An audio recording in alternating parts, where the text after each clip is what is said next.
안녕하십니까. 뉴스토마토 김성은 기자입니다. 지표를 토대로 부동산 시장의 주요 흐름을 분석하는 위클리 부동산 시황입니다. 최근 급매물 소진에 따른 거래량 증가와 매수 심리 상승으로 주택시장 관련 지표가 개선되고 있는데요. 아파트 매매 가격과 전세 가격 하락폭도 축소되고 있습니다. 자세한 내용 수치로 살펴보겠습니다. 이달 2주차 전국 주간 아파트 매매 가격은 0.26% 하락했습니다. 전주 마이너스 0.34%에서 하락폭은 축소됐는데요. 수도권은 전주 마이너스 0.38%에서 마이너스 0.28%를 보였습니다. 서울도 전주 마이너스 0.21% 대비 낙폭을 줄인 마이너스 0.16%를 기록했습니다. 정부의 규제 완화 정책과 시중 대출금리 인하 영향으로 급매물이 소진되며 하락폭이 감소했습니다. 하지만 매도자와 매수자 간 가격 격차가 좁혀지지 않으면서 추가 상승 거래는 이뤄지지 않는 실정입니다.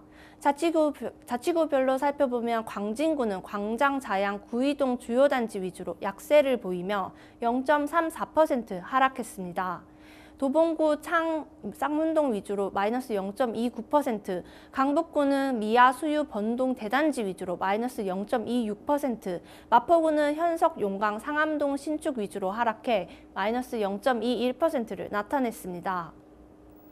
한강 이남 지역의 경우 금천구는 시흥, 독산동, 대단지 위주로 0.37% 떨어졌습니다. 강서구는 등촌, 방화, 가양동, 구축 위주로 마이너스 0.37%, 관악구는 신림, 봉천동, 대단지 위주로 마이너스 0.27%, 영등포구는 영등포, 물레, 신길동 주요 단지 위주로 마이너스 0.23%를 보였습니다. 동작구는 상도, 사당, 흑석동 위주로 매물 적재 현상을 보이며 0.19% 하락했습니다. 서울 외 수도권 지역을 살펴보겠습니다. 인천은 전주 대비 낙폭을 줄여 0.28% 하락했습니다. 입주 물량 영향이 있는 지역을 중심으로 매물이 적재되며 매수 관망세가 이어지고 있습니다. 부평구는 삼산, 청청동 구축과 중저가 주택 위주로 약세를 보이며 0.49% 내렸고, 중구는 영종신도시 위주로 마이너스 0.4%, 서구는 검단신도시와 가정동 위주로 마이너스 0.33%, 계양구는 계산, 방축, 박촌동 위주로 마이너스 0.3%를 보이며 하락세를 지속했습니다. 경기도의 경우 전주 마이너스 0.49%에서 지난주 마이너스 0.35%로 변화했습니다. 낙폭이 큰 지역으로 0.64% 하락한 군포시가 있는데요. 도마교, 삼본, 당동 위주로 약세를 보였습니다. 또한 하남시는 풍산, 왕월, 덕풍동 위주로 마이너스 0.63%, 안산 단원구는 원곡, 고잔, 선부동 위주로 마이너스 0.6%, 수원 팔달구는 화서, 인계, 우만동, 대단지 위주로 마이너스 0.57%, 용인, 처인구는 역북동, 포고급, 남사읍 위주로 하락해 마이너스 0.55%를 보였습니다. 지방은 전주 마이너스 0.3% 대비 낙폭을 줄인 마이너스 0.24%로 나타났습니다. 광역시의 경우 대구 마이너스 0.4%, 울산 마이너스 0.37%, 부산 마이너스 0.34%, 대전 마이너스 0.27%, 광주 마이너스 0.24%로 전주와 비교해 낙폭이 줄었습니다. 세종시는 일부 급매물 소진으로 지난주 마이너스 0.11%까지 낙폭이 감소했습니다. 도 지역에서는 충남이 0.25% 하락했으며 이어 충북 마이너스 0.22%, 경북 마이너스 0.21%로 비교적 낙폭이 컸습니다. 다음 전세시장을 살펴보겠습니다.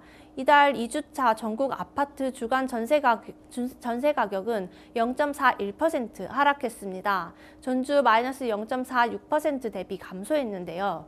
같은 기간 수도권은 마이너스 0.58%에서 마이너스 0.5%로 변화했습니다. 서울도 똑같이 전주 마이너스 0.58%에서 지난주 마이너스 0.5%를 보였습니다. 신규 입주 물량 영향으로 매물이 쌓이면서 임차인 우위 시장이 지속되고 있습니다. 일부 정주 여건이 양호한 곳으로 이주 수요가 발생하며 매수 문의는 증가하고 저가 매물은 소진되는 상황입니다. 강북에서는 성동구가 성수, 금호, 옥수동 주요 단지 위주로 0.76% 하락했고, 광진구는 광장, 구이, 자양동 대단지 위주로 0.75% 내렸습니다. 강북구는 미아, 번동, 대단지 위주로 마이너스 0.54%, 도봉구는 쌍문, 방학, 창동 위주로 0.52% 하락했습니다. 강남 쪽을 살펴보면 강서구는 등촌, 염창, 화곡동 위주로 마이너스 0.83%, 관악구는 봉천, 신림동 주요 단지 위주로 마이너스 0.79%를 보였습니다. 강남구는 입주 물량 역량이 있는 개포, 도곡, 일원동 위주로 마이너스 0.74%, 금천구는 시흥, 가산동 주요 단지 위주로 마이너스 0.72%, 영등포구는 여의도, 신길, 대림동 위주로 마이너스 0.67%를 기록했습니다. 인천은 전주 마이너스 0.52%에서 지난주 마이너스 0.48%로 낙폭을 축소했습니다. 입주 물량으로 전세 가격이 매매 가격과 동반 하락세를 지속하고 있는데요. 입주 물량이 있는 중구, 서구를 비롯해 부평구, 계양구가 약세를 보였습니다. 경기 지역 전세 가격도 마이너스 0.6%에서 마이너스 0.5%로 변화했습니다. 고양, 일산, 서구가 마이너스 1.05%로 큰 하락폭을 보였는데요. 과천 마이너스 0.97%, 안산, 상록구 마이너스 0.77%, 안산, 단원구 마이너스 0.76%, 시흥 마이너스 0.72%로 낙폭이 컸습니다. 지방의 경우 마이너스 0.35%에서 마이너스 0.32%로 낙폭이 소폭 줄었습니다. 울산 마이너스 0.61%, 대구 마이너스 0.54%, 부산 마이너스 0.45%로 낙폭이 줄어든 반면 대전 마이너스 0.51%, 광주 마이너스 0.27%로 낙폭이 커졌습니다. 세종은 마이너스 0.35%에서 마이너스 0.21%로 낙폭이 줄었습니다. 도지역에서는 충남이 마이너스 0.3%로 약세를 보였으며 충북 마이너스 0.24%, 전북 마이너스 0.22%, 전남 마이너스 0.18%를 보였습니다. 전국적으로 낙폭 축소 경향이 나타나고 있는데요. 일각에서는 반등 전망이 나오기도 합니다. 하지만 금리 인상 여부가 불투명한 만큼 올해 상승 전환은 힘들 것이라는 게 전문가들의 견해입니다. 당분간 아파트값은 상승과 하락을 반복하며 박스권에 머물 것으로 관측됩니다. 지금까지 위클리 시황이었습니다.